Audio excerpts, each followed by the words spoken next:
ഫിലമോൻ 1:8-9 തിരുവചനങ്ങൾ. ഉചിതമായത് ചെയ്യാൻ നിന്നോട് ആജ്ഞാപിക്കാനുള്ള തൻ്റെ ഇടം ക്രിസ്തുവിൽ എനിക്കുണ്ടെങ്കിലും സ്നേഹം മൂലം നിന്നോട് അപേക്ഷിക്കാനാണ് ഞാൻ ഇഷ്ടപ്പെടുന്നത്. പരിശുദ്ധ പരമദിവ്യകാരുണ്യശോയ്ക്ക് നേരവും ആരാധനയും സ്തുതിയും പുകഴ്ചയും ഉണ്ടായിരിക്കട്ടെ. ശോയെ ഞങ്ങളങ്ങയെ സ്തുതിച്ച് ആരാധിക്കുന്നു. Hallelujah hallelujah hallelujah. ഈശോ ആരാധന ആരാധന ആരാധന. കർത്താവേ, അങ്ങയെ ഞങ്ങൾ സ്തുതിക്കുന്നു, അങ്ങയുടെ സ്നേഹത്തെ ഞങ്ങൾ പുകഴ്ത്തുന്നു. ഹാലലൂയ. ശോയെ, ആജ്ഞാപിക്കാനുള്ള തൻ്റെ ഇടമല്ല, സ്നേഹിക്കാനുള്ള എളിമ ഞങ്ങൾക്ക് തരണമേ എന്ന് പ്രാർത്ഥിക്കുകയാണ്. അധികാര സ്ഥാനങ്ങളിലിരിക്കുന്നവരെ സ്നേഹം കൊണ്ട് നിറയ്ക്കണമേ.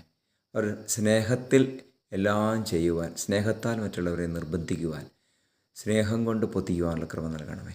നമ്മുടെ കർത്താവ് ഈശോ മിശിഹായുടെ കൃപയും പിതാവായ ദൈവത്തിൻ്റെ സ്നേഹവും പരിശുദ്ധാത്മാവിൻ്റെ സഹവാസവും നിങ്ങളോടുകൂടി ഉണ്ടായിരിക്കട്ടെ, ഇപ്പോഴും എപ്പോഴും എന്നേക്കും. ആമേൻ.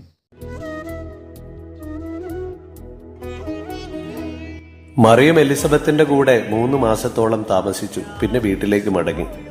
എന്റെ സങ്കടങ്ങൾ മറന്ന് അവരെന്റെ സങ്കടങ്ങളെ അറിയാനും അവരോടൊപ്പം സഹവസിക്കുവാനുമുള്ള ഓർമ്മപ്പെടുത്തലാകട്ടെ എന്റെ ജപമാല പ്രാർത്ഥന.